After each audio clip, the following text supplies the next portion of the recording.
గన్నవరంలో వేంచేసి ఉన్న శ్రీ లక్ష్మీ తిరుపతమ్మ తల్లి అమ్మవారి దేవస్థానంలో దేవి శరన్నవరాత్రి మహోత్సవములు వైభవంగా నిర్వహించడం జరుగుతుంది.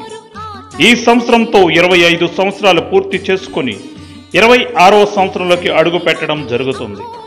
ఈ సంవత్సరం దేవి రజతోత్సవ శరన్నవరాత్రి ఉత్సవములు వైభవంగా నిర్వహించడానికి ఆలయ పాలక వర్గం అన్ని ఏర్పాట్లు విశేషంగా చేస్తుంది. ఈ సంవత్సరం ప్రతి సంవత్సరంలా కాకుండా అమ్మవారు 11 అలంకరణలతో దర్శనమివ్వడం జరుగుతుంది.